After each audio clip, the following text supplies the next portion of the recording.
So tonight we want to honor Sandra Vandeworp and his wife Sandra. Sandra is here with us. Gerry was unable to because of health reasons. Sandra, if you could just stand so they know you're here. Thank you.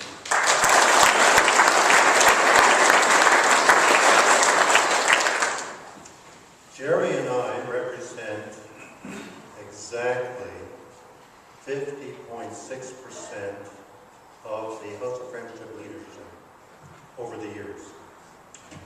Between us, 37 years of the 73 that we're in right now.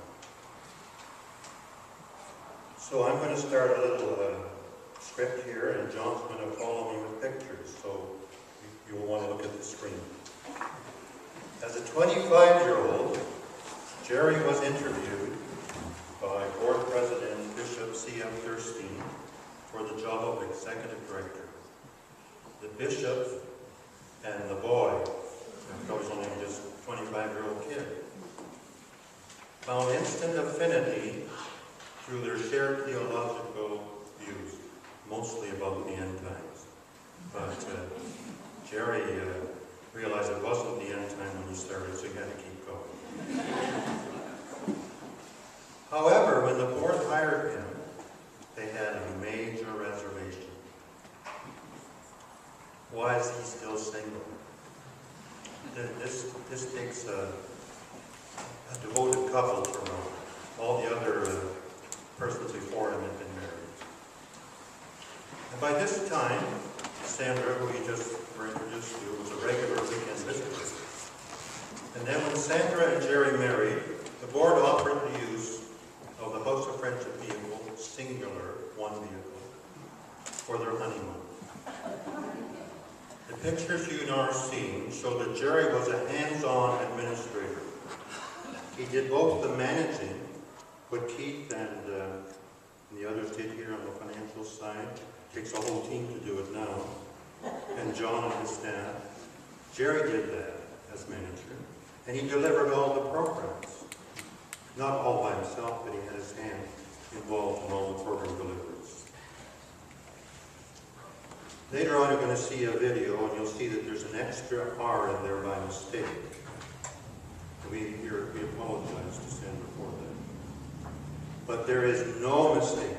There is no mistake about the complete and utter devotion of Gerry to the ministries of House of Friendship. To him, the hostel residents were neither nameless nor worthless. They were Gerry's boys, Gerry's men. Gerry quickly became known in the community. I remember I was working for the government at the time. He was known for his passionate advocacy in behalf of the disadvantaged and marginalized. He was and is the champion of social justice. Sandra and Gerry, without reservation, let the men into their lives. The children were put into the care of the men from time to time. When their first child, Everett, was born, the men pooled their money to buy a bassinet for the family because they were on low income themselves.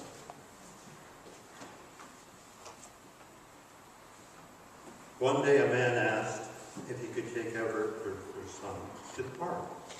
And Sandra said, sure, of course you can. A couple of years later, this same man came back with a gift for Sandra to thank her for the trust and to say, you can't imagine how that built my self-esteem. Sandra was cherished for her warm smile and non-judgmental attitude. In the early years of their marriage, Sandra was working elsewhere in the community, but on weekends she volunteered in the hostel kitchen. After a number of years, the board finally recognized this wasn't just an ordinary volunteer, she was making a very valuable contribution. So, as a way to express their guilt, they made a retroactive payment for the value of those services. And then she was hired to work in the kitchen full-time with Mabel Steinman, and she worked there for 10 years. This is a quote from Gerry. What I would like to be remembered for 50 years from now, if I am going to be remembered, is for getting the treatment center for alcoholics started in Waterloo. Originally, the plan was to buy a house for the residential treatment center at the corner of Queen Street and Schneider. I'm just going to stop for a minute. Can you locate that in your mind? Queen Street and Schneider. Big old house there. Would have been perfect. A minor variance was needed before the permit could be issued, and so it had to go to Committee of Adjustment for approval. Approval was denied. Approval was denied. Maybe it wasn't the first NIMBY, but one of the earlier ones. People didn't want an alcohol treatment center in their neighborhood.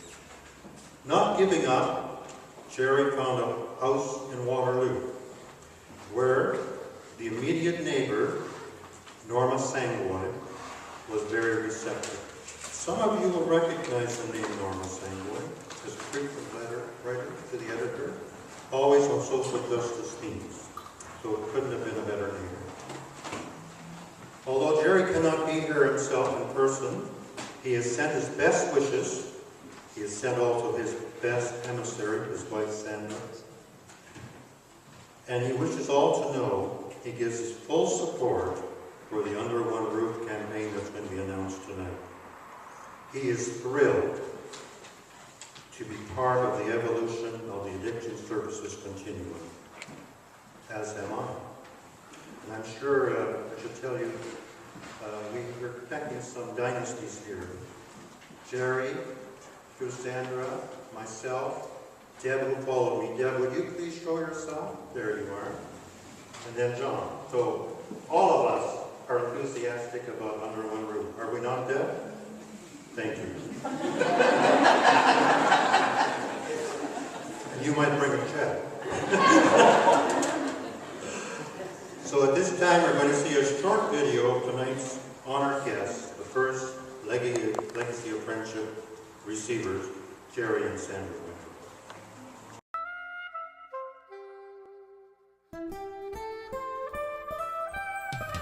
That is, then I went to Kitchener on a Saturday morning, and first I met with the bishop alone.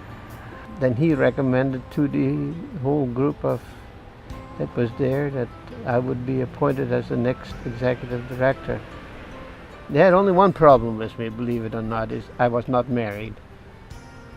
Up until his time, there was a fairly strong church involvement and getting church groups into, quotation marks, save these people at the home. And he kind of got away from that a little bit and said, hey, you know, this really isn't working. Let's put our efforts and our time into treating the people that are there and making their lives better.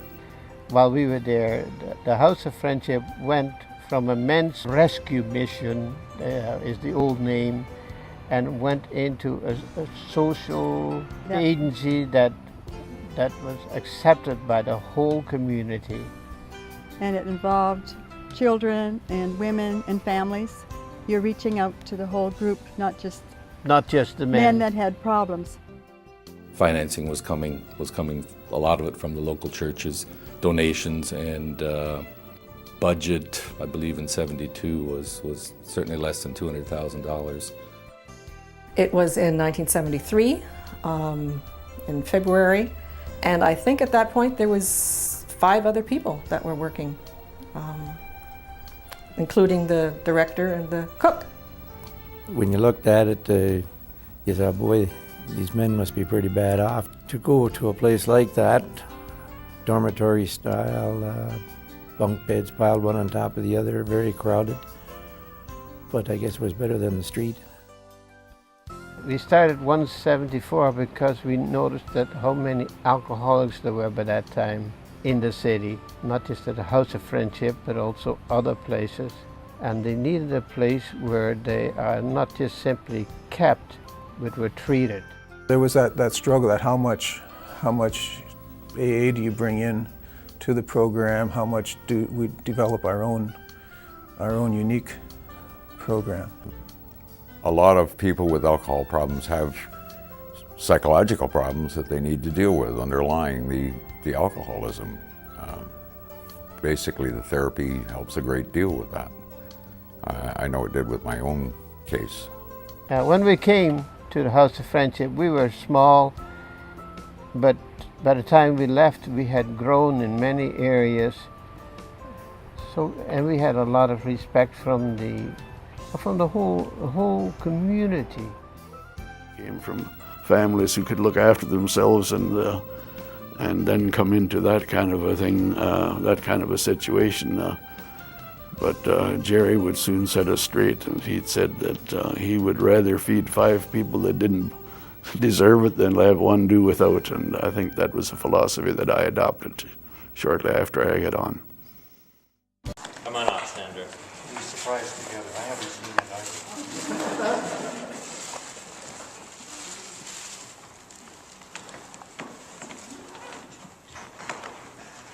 It's better than the Stanley Cup.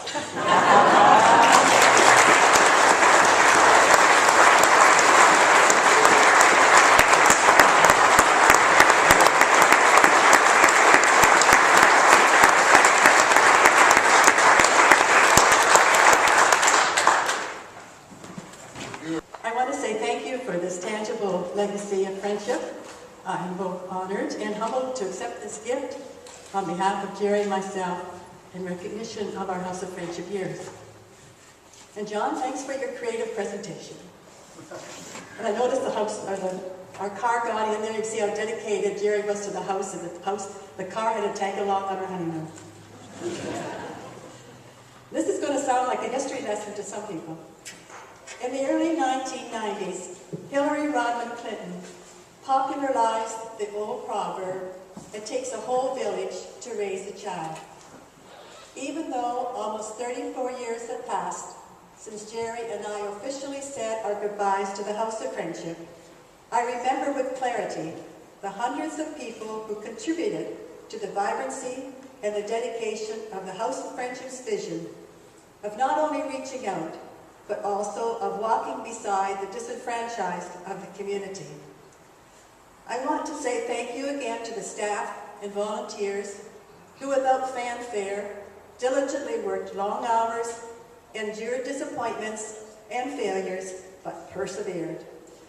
Also, in spite of Gerry's and my weaknesses and idiosyncrasies, you gave to us your trust, openness, and the richness of friendship. To the board members of the 1960s and 70s, thanks for your continual guidance and confidence in Gerry for his new projects and ventures. Kudos to the wider community of individuals, churches, schools, and agencies who always responded to the request for food or monetary assistance.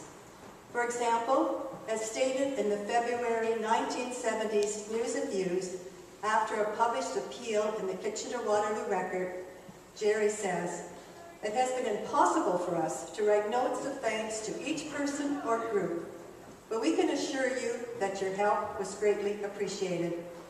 The gifts ranged all the way from a $1,000 check to a small bag of groceries from one family whom we had helped a year ago." Martin Luther said, "I have held many things in my hands, and I have lost them all. But whatever I have placed in God's hands, that I still possess." We give God the glory for his being with the House of Friendship in the past, present, and future, as together we reaffirm Amos's passion in his life and thought of wanting to see a mighty flood of justice, a torrent of doing good.